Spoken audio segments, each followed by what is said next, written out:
അടുത്ത 1000 കോടി. അടിപൊളി പടം. ഒട്ടപ്പടം കൊള്ളത്തില്ല, വളരെ കുഴപ്പമില്ല.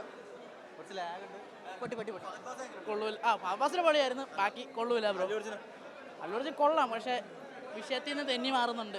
സിനിമ വളരെ നന്നായിട്ടുണ്ട്, എനിക്ക് നന്നായിട്ട് തോന്നി. പിന്നെ തിയേറ്ററിനകത്ത് ഇപ്പോൾ ഈ ഫസ്റ്റ് ഷോ കാണുമ്പോൾ ഫുൾ ഫാൻസാണ്. അപ്പോൾ ഓരോ സീനും കയ്യടിയും ഡയലോഗും, ഓരോ ഡയലോഗിനും ആർപ്പുവിളിയും ഒക്കെയാണ്. അപ്പോൾ അങ്ങനെ ഒരു ഞാൻ കുറേ നാൾ കൂടിയിട്ട് അങ്ങനത്തെ ഒരു ഫാൻ ഷോ കാണുന്നത്. അതെ. പെർഫോമൻസ് കഴിഞ്ഞ പ്രാവശ്യത്തെക്കാളും ഒരുപാട് മുകളിലാണ്. ഒരുപാട് സട്ടിലായിട്ടാണ് പുള്ളി പെർഫോം ചെയ്തിരിക്കുന്നത്. അതെ, തിയേറ്ററിൽ ഫഹദിനും ഈ പറഞ്ഞ പോലെ അല്ലുവിന് എത്രത്തോളം കൈയടിയുണ്ടോ അതിനേക്കാൾ കൂടുതലാണ് ഇവിടെ കേരളത്തിൽ. അറിയാമല്ലോ, നമ്മളിപ്പോൾ ഈ തിയേറ്ററിൽ ഞാൻ കണ്ടപ്പോൾ അങ്ങനെയായിരുന്നു. ഫഹദിനെ കാണിക്കുമ്പോൾ മുതൽ ക്യാരക്ടർ അവസാനിക്കുന്നവരെ ഫഹദിൻ്റെ ഓരോ ഡയലോഗും ആൾക്കാർ കൈയടിക്കുകയും, പ്രത്യേകിച്ച് ഇൻ്റർവെൽ സീനൊക്കെ വളരെ മരണമാസമായിട്ടുണ്ട്. വലിയ ഭാഗ്യമാണ്, സന്തോഷം മാത്രമല്ല. ഈ 18 വർഷമായിട്ട് അല്ലുവിനെ ഡബ് ചെയ്യുകയാണ്. സോ ഇതാണ് ഏറ്റവും ബെസ്റ്റ് പെർഫോമൻസ് ഏതാണെന്ന് ചോദിച്ചാൽ പുഷ്പ 2-ലാണ് ഏറ്റവും ബെസ്റ്റ് പെർഫോമൻസ്. ഏറ്റവും സട്ടിലായിട്ട് ബിഹേവ് ചെയ്തിരിക്കുന്നതും ഈ സിനിമയിലാണ്. അങ്ങനെ തന്നെയാണ് ഉണ്ടാക്കിയിരിക്കുന്നത്. എനിക്ക് അതിനകത്ത് സുകുമാർ സാറിനെയാണ് ഏറ്റവും കൂടുതൽ അപ്രീഷിയേറ്റ് ചെയ്യേണ്ടത്. നമ്മൾ ഡബ്ബിംഗ് തിയേറ്ററിൽ കാണുമ്പോൾ വർക്ക് ആകുമെന്ന് സംശയം ഉണ്ടായിരുന്ന സീനുകളൊക്കെ ഉണ്ട്. അത് ആൾക്കാർ അത്തരം സീനുകൾ തുടങ്ങുമ്പോഴേ കൈയടിക്കുകയും കറക്റ്റ് ഒരു ഓഡിയൻസിൻ്റെ പൾസ് ശരിക്കും മനസ്സിലാക്കിയിട്ടുള്ള ഒരു ഡയറക്ടർക്ക് മാത്രം ചെയ്യാൻ പറ്റുന്ന കുറേ അധികം സീൻസ് ഈ സിനിമയിലുണ്ട്. Thank you so much. അപ്പോൾ നിങ്ങളെല്ലാവരും കണ്ടിട്ട് ബാക്കി നിങ്ങൾ പറയും. Thank you. വൺ ടൈം വാച്ചോളൂ, കുഴപ്പമില്ല.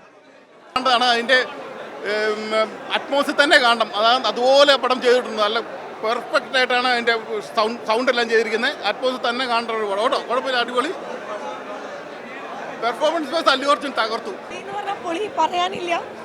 സ്റ്റാർട്ടിങ് തൊട്ട് എൻഡ് വരെ സൗണ്ടൊക്കെ പോയിട്ടോ പറഞ്ഞിട്ട് സ്റ്റാർട്ടിങ് തൊട്ട് എൻഡ് വരെ ആ ഒരു മാസ് എൻട്രി ആണെങ്കിലും പിന്നെ ഫഹദിൻ്റെ ആണെങ്കിലും ഫഹദിനെയും അല്ലുവിനെയും കമ്പയർ ചെയ്യാനേ പറ്റുന്നില്ല.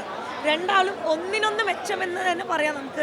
കുഴപ്പമില്ല, നന്നായിട്ടുണ്ട്. പക്ഷെ ക്ലൈമാക്സ് മാത്രം ഒരു സുഖം തോന്നിയില്ല. ടൈലൻ്റ് എന്ന വലിയ കുറച്ച് മാസ് പോലെ തോന്നി. പക്ഷേ എന്താണെന്ന് നമുക്ക് കൺഫ്യൂഷനാണ്.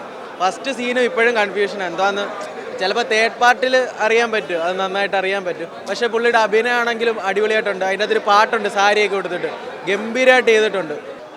പുഷ്പ ഒരു എബോ ആവറേജ് മൂവി. എനിക്ക് തോന്നുന്നു എക്സ്പെക്റ്റേഷൻ മീറ്റ് ചെയ്യാൻ പറ്റാത്തതിൻ്റെ ചെറിയൊരു ഇതുപോലെ തോന്നി.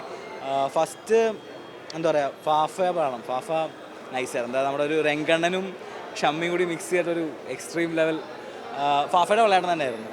3.5 മണിക്കൂറിൻ്റെ പടം. എനിക്ക് ചെറിയ ഒരു ലാഗ് ചില സ്ഥലത്ത് ഫീൽ ചെയ്തത്, പക്ഷേ അങ്ങനെ മൊത്തത്തിൽ ഇങ്ങനെ ഫീൽ ചെയ്തില്ല. എന്തായാലും തിയേറ്ററിൽ വന്ന് കാണാനുള്ള സ്റ്റഫുണ്ട്.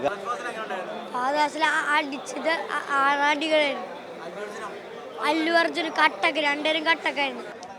പുഷ്പ 2 ഞാൻ കണ്ട്, എനിക്കിഷ്ടപ്പെട്ടു. എനിക്ക് ഏറ്റവും ഇഷ്ടപ്പെട്ടത് ഫഹദ് ഫാസിലിൻ്റെ അഭിനയമാണ്.